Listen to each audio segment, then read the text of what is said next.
Ahora, vamos a otro procedimiento más, el monitoreo. ¿Por qué hay que tomar esta decisión? Un ejemplo de otra materia, en este caso tránsito y concretamente las contravenciones de tránsito, nos dan una idea clara de por qué se necesita este procedimiento. Muchas veces los abogados pensamos solo en principios y nos olvidamos de que la justicia es un servicio público y como tal tiene que funcionar. Y este concepto es clave. Esto aprendimos en la materia de tránsito y concretamente en la reforma que se hizo desde la Asamblea Constituyente a la ley de esta materia.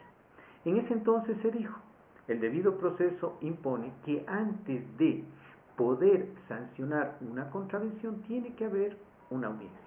Desde el punto de vista conceptual, una conclusión, sin lugar a dudas, plausible. Sin embargo, desde el punto de vista real, fatal. ¿Por qué? Imaginémonos en una ciudad como Quito, el día de hoy, ¿cuántas contravenciones de tránsito entre gente que no usó el cinturón, mal estacionados, exceso de velocidad, etcétera? Si es que llegamos a la conclusión que puede haber entre 500 y 1000 contravenciones, resulta que el sistema de justicia tendría que tener la capacidad de al menos realizar esas 500 o 1000 audiencias. Porque si hoy entran 500 o 1000 casos y todos tienen que ser juzgados, el sistema tiene que tener esa capacidad. Suponiendo que no hay sábados y domingos y que ahí no se pone una sola, ese es el estándar mínimo para que funcione la administración de justicia. Como evidentemente no tenemos jueces de contravenciones en un número tal que permitan pasar 500 a 1000 audiencias al día, ¿qué sucedió? El sistema colapsó. Nos quedamos sin justicia de tránsito.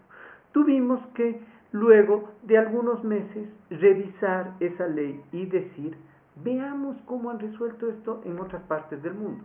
De hecho, nosotros mismos hacíamos eso antes de esta reforma a la ley. En todas partes del mundo se reconoce que un policía puede poner un sello de mal estacionado y que en principio eso conlleva una multa. Esto quiere decir que no tiene derecho la persona afectada para contradecir esta decisión de una persona, de un ente administrativo. No. Lo que pasa es que si está en desacuerdo, en ese caso sí presenta su oposición y ahí se da la audiencia. ¿Cuál es la diferencia? La diferencia es que de cada 100 casos en los cuales un policía pone un sello de mal estacionado, a lo mejor unos 4 o 5 exista esta oposición. En vez de hacer 100 audiencias, yo tengo que hacer 5.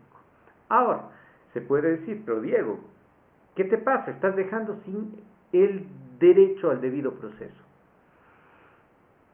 No es tan cierta esta afirmación. De hecho, ya en el Sistema Europeo de Derechos Humanos han analizado este caso y resolvieron que no es violatorio a los derechos básicos de la persona. ¿Por qué? Porque lo importante no es si en la ley dice antes o después. El tema de fondo es derechos. Y en este caso, el trámite monitorio te da la posibilidad de ejercer tus derechos. Si tú quieres denunciar y no hacer uso a tu derecho a oponerte de esa decisión que en principio está tomada, que es que pagues una multa, pues no lo haces. Si es un derecho, en principio es renunciable. Ok. Básicamente, ¿en qué casos, no penales y no de tránsito, porque suele asimilarse a la materia penal, se puede utilizar este mecanismo? Por ejemplo, es muy útil para casos en los cuales hay obligaciones líquidas. Imaginémonos el caso de un trabajador a quien no se le ha pagado su sueldo.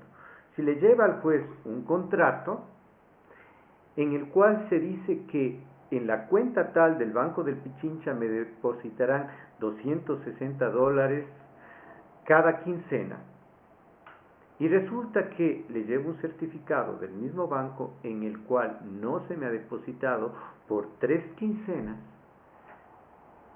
En principio, hay unas razones para que el juez vea y diga, mire, por favor pague. Le concedo 10 días para que se oponga. Si no se opone, pague. Este es básicamente el trámite monitorio. Debo decirlo, no tengo el tiempo para explicarlo, que en nuestra legislación existe ciertos problemas serios en esta materia. Incluso se habla de la posibilidad que una de las partes sea quien genere el documento para que se resuelva este caso. Tenemos ciertas diferencias con el texto, pero básicamente, en lo esencial, esta es la estructura del trámite monitorio. Visto así, ¿qué más nos queda? Dentro del trámite monitorio se pone un caso de excepción, que son los casos pequeñitos. Concretamente, 3 salarios mínimos vitales, perdón, 3 salarios básicos unificados actualmente.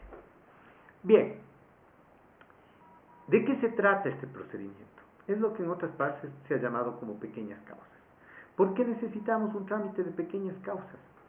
Porque en muchas ocasiones nosotros, los abogados, somos el filtro para que la gente no pueda acceder a la justicia.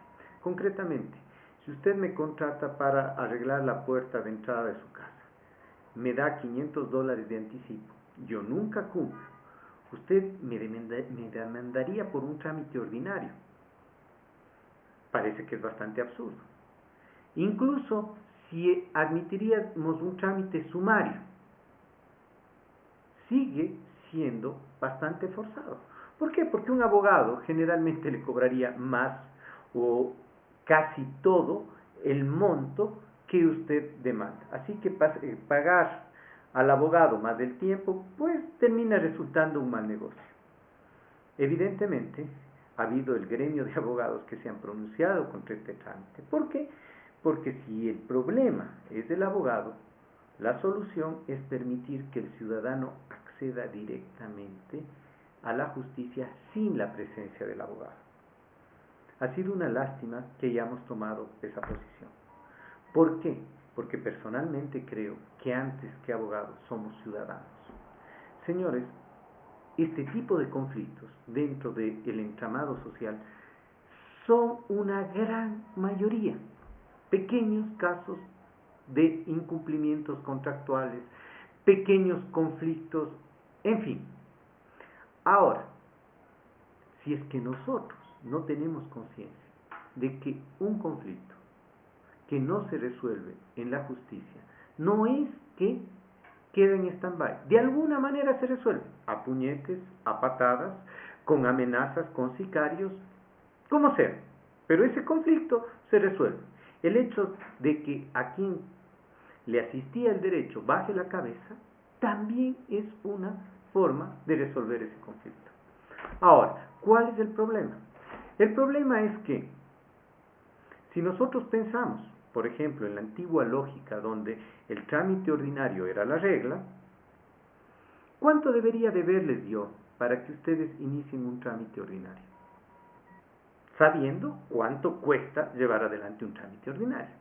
Si llegaron a la conclusión, por ejemplo, de que son $5,000, pues fíjense que esto nos muestra la importancia de este juicio. ¿Por qué?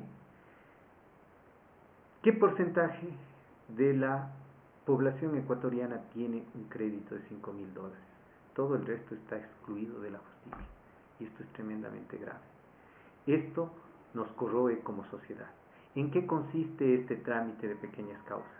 En permitir que las personas vayan directamente a ante un juez que tiene que conducir de otra manera esta audiencia y hacer uso del derecho que está consagrado en la Convención Interamericana de Derechos Humanos.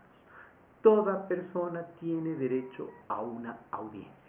En esta audiencia expone, por ejemplo, ustedes dirían, le contraté a Diego, le pagué $500, aquí está el cheque, nunca me arregló la puerta.